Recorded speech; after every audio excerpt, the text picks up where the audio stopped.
Entonces, para no tener la clase en la noche, la primera media hora vamos a hablar de trauma musculoesquelético, que con el primer grupo hemos desarrollado desde la semana pasada. Y la segunda parte de quemaduras la va a dar el doctor Valderrama. ¿Ya? ¿Qué es usted? Ya. Entonces, bueno, falta todavía 2 minutos. Ya hemos visto la parte de trauma, ¿no? Ustedes saben que en trauma va a haber una evaluación primaria y una evaluación secundaria. En la primaria tenemos que descartar cualquier signo o síntoma que nos haga sospechar de que el paciente pueda. Entonces, en la primera parte tenemos que descartar cualquier signo que a nosotros nos haga sospechar de que el paciente pueda, si no tratamos eso, pueda fallecer en los siguientes minutos o segundos, ¿no? Y la evaluación secundaria, una vez que nosotros hemos protegido cada uno de ellos, ya podemos hacer una evaluación mucho más detallada, ¿no? Y dentro de la evaluación secundaria tenemos al SAM, ¿no? Muy bien. Entonces, van a haber diferentes tipos de trauma. La clase de hoy en la práctica va a ser trauma, quemaduras,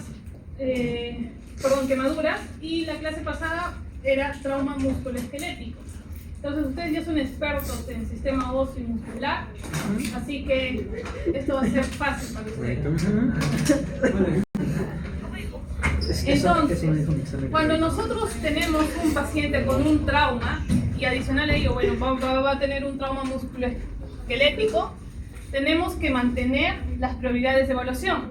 Puede ser de que yo encuentre un paciente, ¿no?, con esta lesión y que al mismo tiempo tenga un trauma torácico y que ya ustedes saben que tengo un neumotórax y que está respirando con dificultad, y yo veo esta lesión y me llama más la atención y me dedico a proteger esta lesión. Y no es así, ¿no? Nosotros sabemos qué es lo que tenemos que seguir. Entonces no debemos de dejarnos impresionar por ese tipo de lesiones. ¿Y cómo empezamos? Con la X, ¿no? X, A, B, C, D, E. Entonces, tenemos que detectar las lesiones musculoesqueléticas que potencialmente ponen en riesgo la vida. Por ejemplo, van a haber algunas zonas, por ejemplo, si tengo una fractura a nivel de la pelvis, donde la acumulación de la sangre es mucho mayor, ¿no? Y puede ser que en minutos, por la fractura, quizás una fractura ha tenido una caída, que ha caído en una horcajada y tiene una gran fractura a nivel de la pelvis, y esté sangrando. ¿Cuántos litros se acumula a nivel de la pelvis? Más o menos más de 1, incluso hasta mucho más. Entonces, ¿cuántos litros nosotros tenemos en el cuerpo de sangre? Depende del peso, ¿no? Pero aproximadamente son 5 litros. ¿Se imaginan si un paciente tiene una fractura, un trauma musculoesquelético a nivel de la pelvis y tiene ahí acumulado como 3 litros? Ese paciente ya está en estado de shock, ¿no? Entonces debemos de detectar rápidamente esas lesiones. Si se descubre una lesión, ¿no?, de manera potencial o real que pone en riesgo la vida, esa lesión va a ser evaluada en la primera parte, debe ser detectada en la primera evaluación. Generalmente, las lesiones osteomusculares pasan a la evaluación secundaria, porque por ejemplo, si es una fractura a nivel de la pierna, no va a poner en riesgo la vida del paciente. Una fractura en la mano tampoco, ¿no? Entonces, eso lo voy a pasar a evaluar en la segunda parte. Pero van a haber algunas lesiones en las cuales sí, pues, ¿no?, tengo que ser evaluado en la primera evaluación. Entonces, ustedes ya saben la parte de anatomía, ¿no? ¿Cuántos huesos tenemos? 206. 206 huesos, ¿no? ¿Qué es un tendón? ¿Qué une? Hueso con hueso. ¿Y el ligamento? Hueso con hueso. Hueso entre huesos, ¿no? Ya. Entonces, cuando hablamos, ¿qué vamos a evaluar?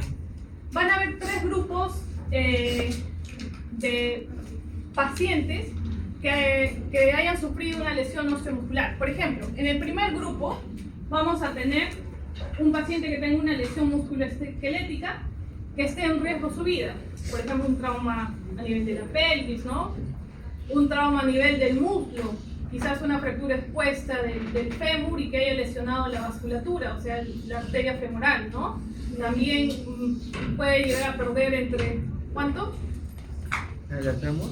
3 litros. Fémur 2 a 4 litros. Joder. 1 litro Ah, a 2, ¿no? Entonces puede llegar a perder esa cantidad y el paciente puede entrar en estado de choque. Entonces en ese caso tengo que controlar ello. Luego vamos a tener pacientes que tengan un trauma musculoesquelético, como quizás una fractura en la muñeca, pero al mismo tiempo pueda tener una contusión severa a nivel del tórax o el abdomen. Entonces esa paciente sigue siendo un paciente de riesgo, pues, ¿no? Un paciente crítico. Y vamos a tener pacientes que tengan traumas musculoesqueléticas aisladas, o sea, fracturas en las piernas, brazos, contusiones, luxaciones, pero que no pongan en riesgo la vida del paciente, ¿no? Ustedes ya saben qué es la cinemática del trauma.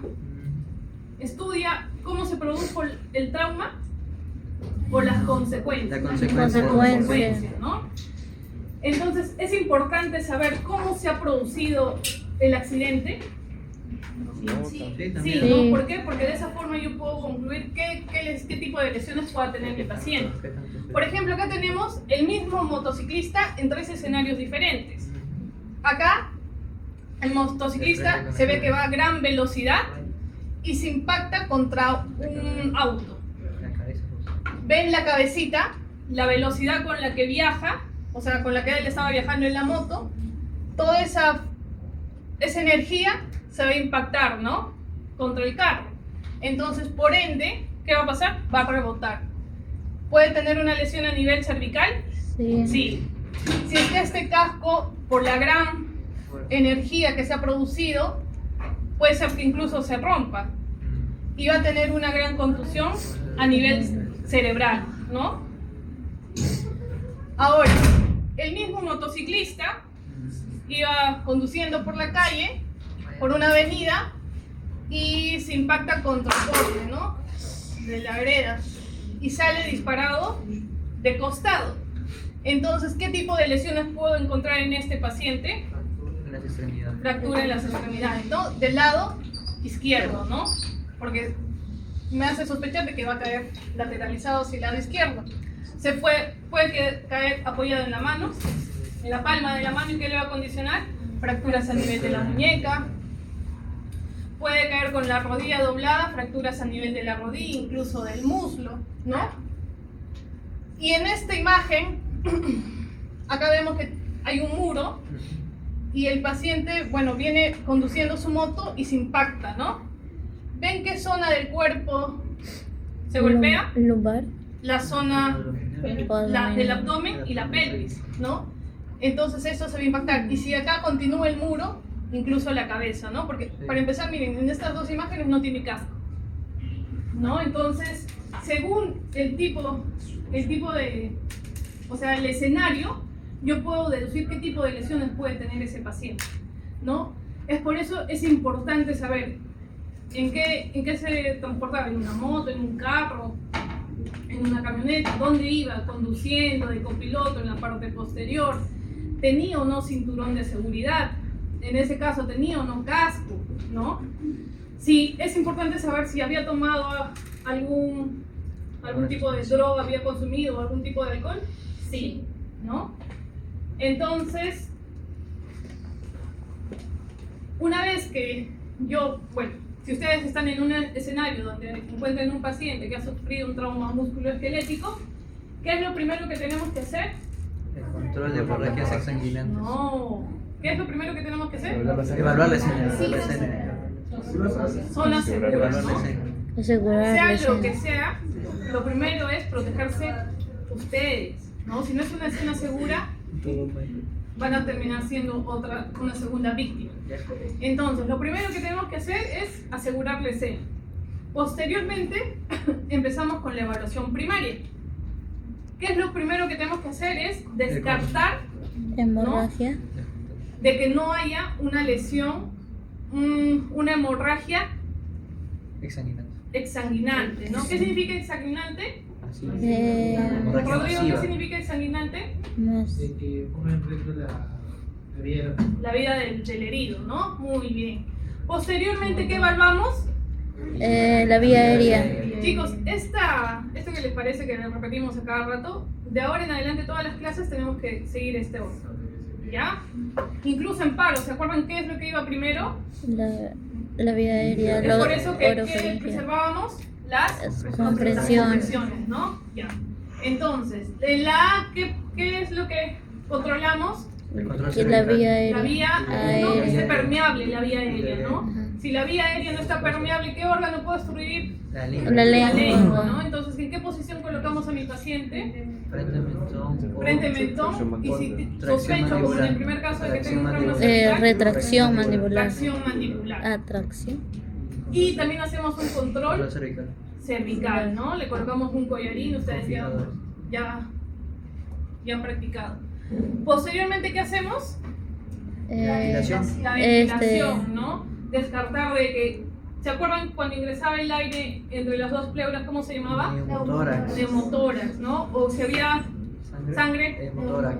hemo, ¿no? Hemo de sangre, hemotórax. O quizás una fractura de varias costillas que haga inestable, ¿no? El tórax. ¿Por qué nos da estabilidad al tórax? Las costillas. El hueso, ¿no? La caja torácica. Y si, por ejemplo, necesita soporte oxigenatorio mi paciente, ustedes ya saben qué dispositivos podemos colocar. Luego pasamos a la C. ¿Qué controlamos en la C?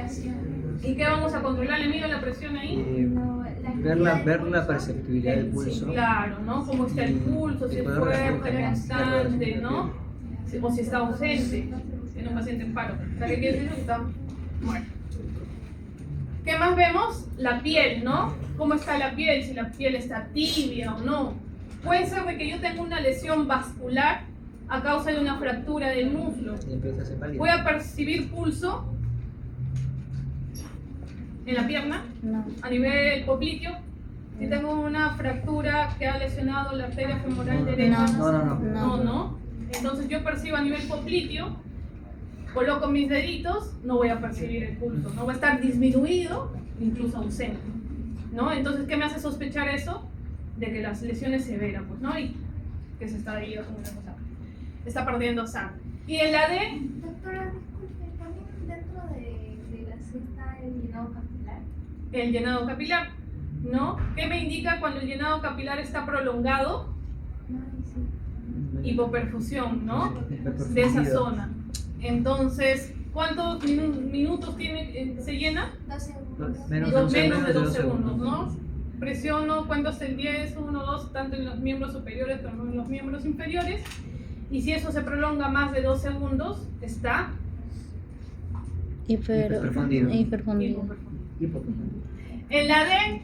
¿Qué tengo que descartar? Disminución neurológica. Descartar un déficit neurológico, ¿no?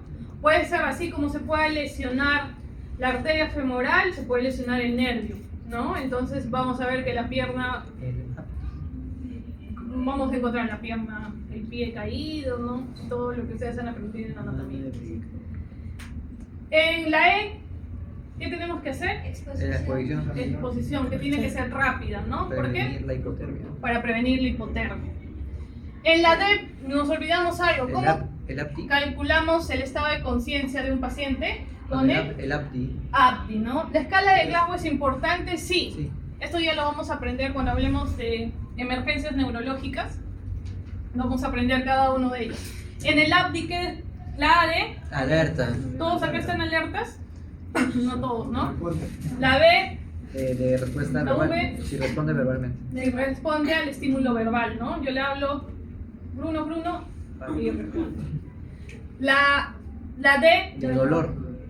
al estímulo doloroso, ¿no? Y la Inconsciente. Inconsciente. si está inconsciente, ¿no? A pesar del estímulo doloroso que yo le pueda ejercer al paciente, no reacciona. Entonces en estado en estupor. Entonces, en la evaluación secundaria, una vez que yo ya controlé si está sangrando, controlé la vía aérea, la parte de la respiración, ¿qué hago? Generalmente acá es donde yo voy a detectar cualquier trauma musculoesquelético, generalmente, no siempre. Entonces, como voy a exponer a mi paciente, voy a evaluar. ¿Y qué es lo que voy a descartar? Que no haya deformaciones, ¿no? Que me hagan sospechar de quizás una fractura, una luxación, un esguince, zonas de contusión, abrasiones, penetración, ¿no? Por algún objeto. que no haya quemaduras, que es la clase que sigue, que no haya laceración y que no haya edema, ¿no? O inflamación. Entonces, cuando yo evalúo las extremidades que tengo que descartar, uno, el paciente va a tener dolor, pues, ¿no? Debilidad, una sensación anormal. Por ejemplo, si yo palpo, puedo percibir como que crepita, ¿no? Como esas burbujitas, o como el roce de algo. Si yo percibo de que hay una zona que crepita, sospecho de que haya una fractura. Entonces, ¿qué tengo que hacer rápidamente? Inmovilizar, que es lo que vamos a hacer en la práctica con el segundo grupo. Vamos a inmovilizar ese miembro. A nivel del tejido blando, ¿qué tengo que descartar? Que no hay un síndrome compartimental. ¿Qué es un síndrome compartimental? Así como se lesiona el hueso, todo lo que está alrededor del músculo, todo eso se va a inflamar. Y al inflamarse, ¿qué produce? Aumento de volumen. ¿Y qué hace? Presiona todo lo que está dentro, que es la vasculatura, ¿no? Entonces, voy a ver que ese miembro de esa persona va a estar con aumento de volumen, va a tener un dolor muy intenso, porque imagínense que la vasculatura sus vasos sanguíneos están presionados.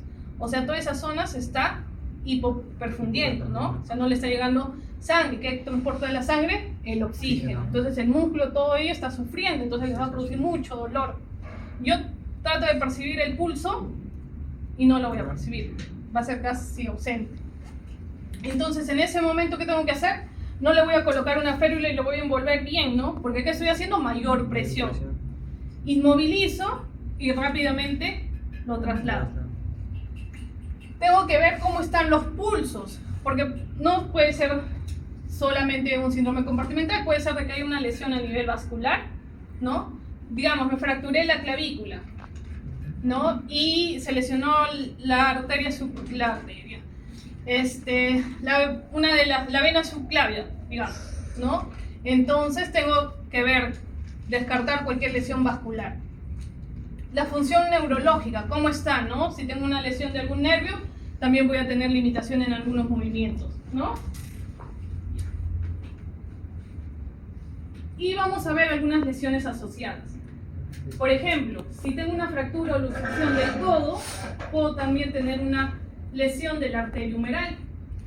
O puedo tener una lesión de los nervios mediano, cubital o radial, ¿no?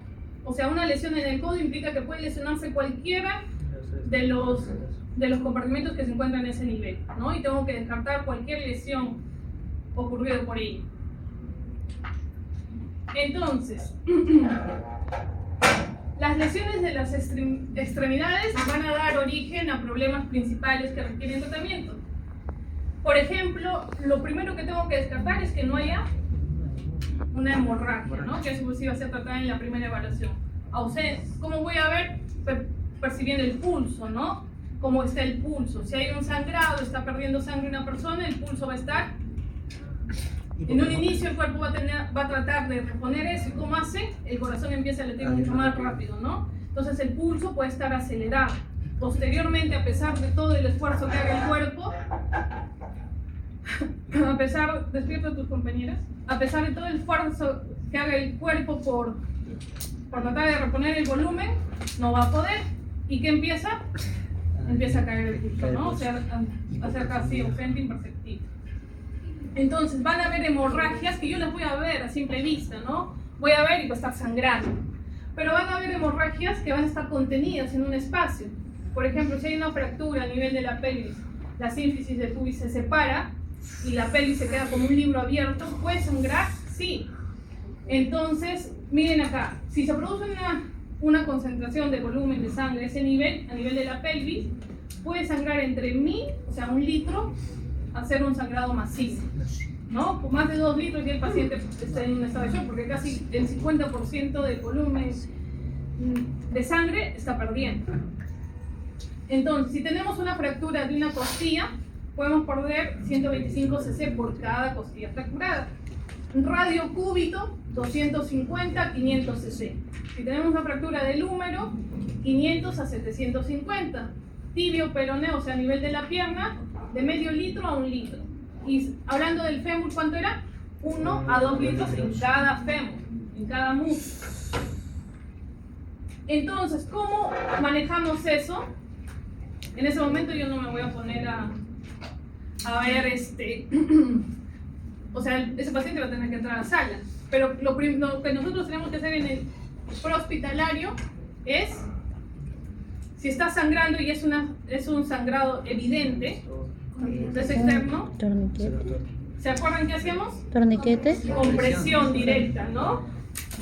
Y me quedo ahí 5 segundos, no, hasta que deje de sangrar, incluso puedo llegar con mi paciente así al hospital. Pero si a pesar de eso yo no logro controlar la hemorragia, ¿qué hacemos? Torniquete. Torniquetes, ¿no? ¿Se acuerdan? Si no tengo un torniquete, como los que hemos visto en las clases, ¿qué hacemos? Podemos coger cualquier tela, ¿no?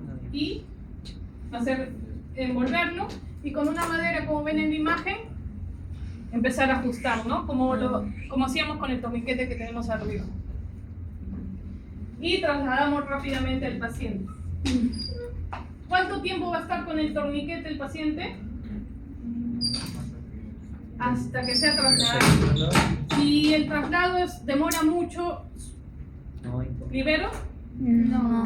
No, porque está en riesgo la vida. En algunos libros van a ver que se puede hacer como que se puede liberar a las 2 horas. Anteriormente se decía cada media hora ir liberando, ¿no? Pero eso ya no se hace. Entonces, si mi paciente sospecho de que está perdiendo sangre y quizás en la ambulancia yo no tengo sangre, ¿qué tengo que hacer? Ir administrando volumen, ¿no? Ustedes han visto el suero que tenemos abajo, en la ambulancia le podemos un acceso venoso y administrarle, ¿no? Ahora, ¿qué otra cosa tenemos que evaluar? El pulso, descartar de que no hay un síndrome compartimental. Y lo otro, que a causa de esta fractura, miren acá a nivel de la rodilla, no esté presionando una arteria. Yo le palpo el pulso pedio y no percibo, ¿no? Entonces, ¿qué es lo que voy a hacer ahí? No lo voy a reducir como se hace en traumatología, ¿no? Que yo jalo, porque tengo que conocer eso, a dónde tengo que girar y todo. Trato de inmovilizar, ¿no? De inmovilizar, y puede ser de que regrese a su lugar. Y de esa forma yo libero la irrigación de esa arteria y lo traslado, ¿no? ¿Qué evalúo? El llenado capilar, alineación anatómica, ¿no? Al momento de inmovilizar, y tengo que ir revalorando, ¿no? Durante el traslado. Acá está la fractura que les dije, ¿no? Van a haber fracturas que son severas, ¿no? Como la fractura a nivel de la pelvis. ¿Ven acá que está abierto completamente?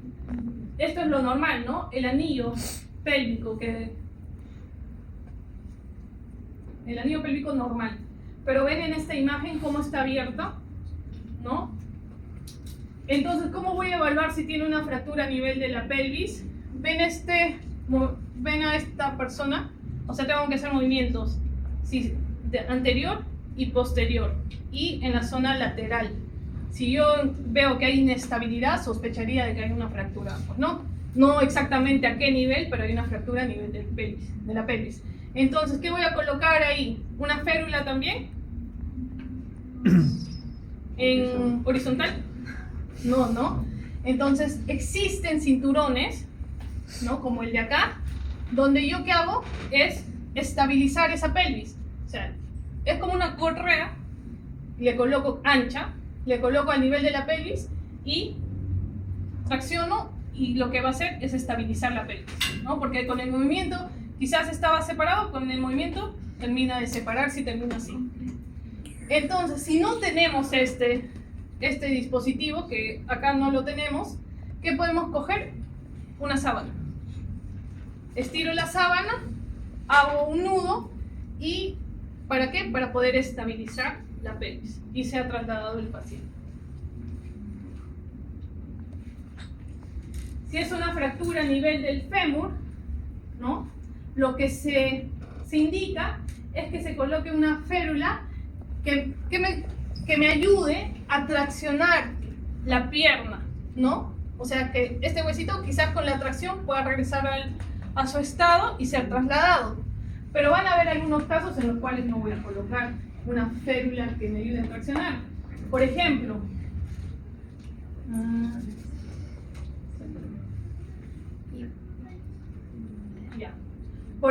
¿no? Acá ven que casi está amputada la pierna, ¿no?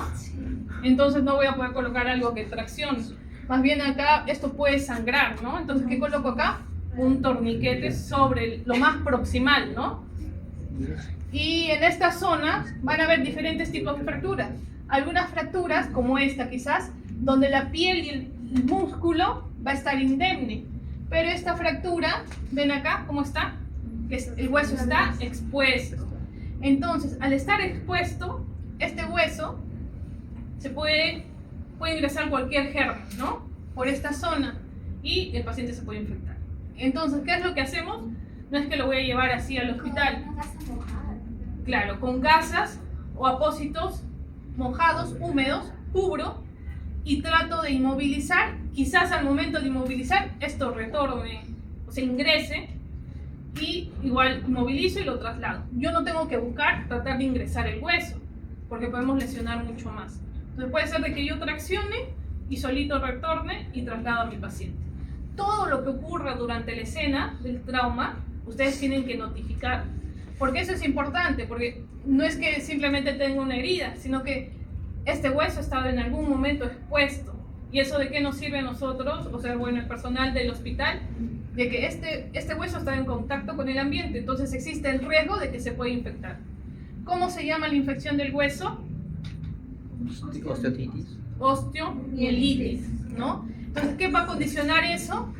De que cuando el hueso esté infectado, ustedes han tenido una herida, ¿alguna vez se les ha infectado? A Braulio sí. Ya, entonces, ¿qué ha pasado contigo, Braulio? ¿Ha cicatrizado rápido? Depende de la herida. Me hice un corte bien profundo y tardó bastante. Claro, Es un queloide. cuando tenemos una herida y está infectada, el tiempo de cicatrización se prolonga. Entonces, imagínense una fractura a nivel una infección a nivel del hueso.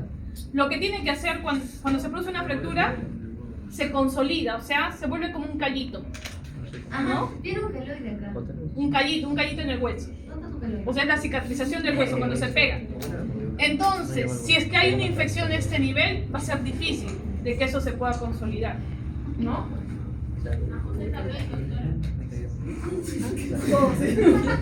Entonces, ¿cuál es el tratamiento?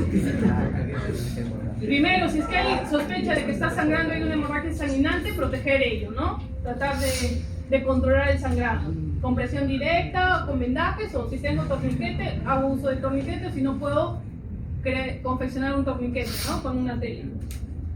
Las heridas o los huesos expuestos deben cubrirse siempre, ¿ya? No lo traslado así expuesto por todo el trayecto.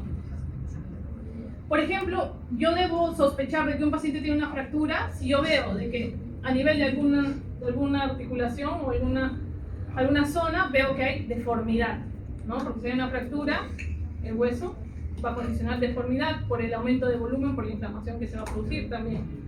Uno que va a tener, mi paciente va a tener dolor y va a tener limitación funcional. Por ejemplo, tengo una fractura a nivel del húmero, ¿no? Del cuello.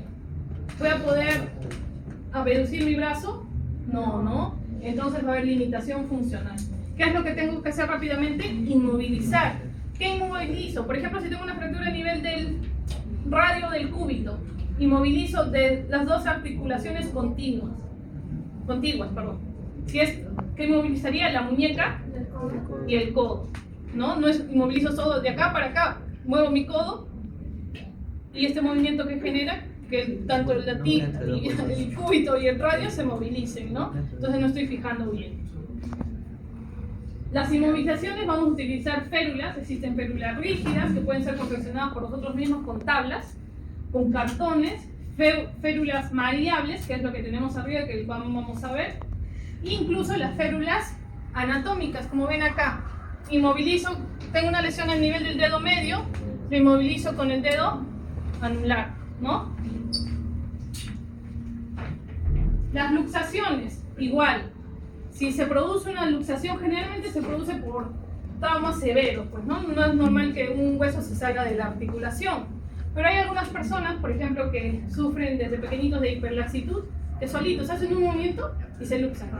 Entonces puede ser que solito, así como se luxaron, retorne a su ubicación normal la articulación, pero si no ocurre eso, yo no voy a tratar de regresar a su lugar, sino inmovilizo y lo traslado. Dime, Camila. Una consulta con respecto a lo que son las cicatrices que mencionaste un ratito. Lo que pasa es que, ¿No mencionaste? no, o sea, no cicatrices, sino o sea, el proceso de ¿Consolidar? Ajá. ¿Ya? Si es que el paciente, por ejemplo, no sé, si es un tatuaje y le quedó como que una cicatriz y una marca, pero en realidad todo lo que se haga le queda así, es porque tiene una mala cicatrización y su piel tiene... Lo que pasa es que no todas las personas, no es que tengan, bueno, o sea, no es una cicatrización adecuada, ¿no? Son diferentes tipos de cicatrización, una cicatrización normal, ¿no? Hay cicatrizaciones hipertróficas y hay otras que son queloides, ¿no? Ahora, ¿cómo? Eso lo vemos cuando lleven dermatología o una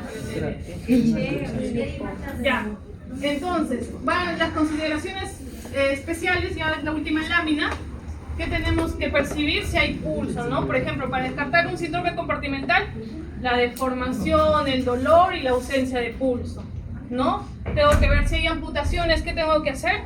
Si hay una amputación va a sangrar, ¿no? Entonces, ¿puede ser un sangrado exsanguinante? Sí, controlar el sangrado y posteriormente ABCDE y la segunda evaluación. Y eso sería todo. Más que nada, en este tema ustedes tienen que saber, uno, a reconocer ese tipo de lesiones, a saber inmovilizar, de dónde a dónde voy a inmovilizar. No es, como les dije, ¿no? Si tiene una fractura, inmovilizo las dos articulaciones contiguas, ¿no? Y trasladar a mi paciente. Y eso sería todo. Ahora vamos a ver la parte de quemaduras. Dime. Una consulta chiquitita, ¿por qué cuando te vacunan acá te queda...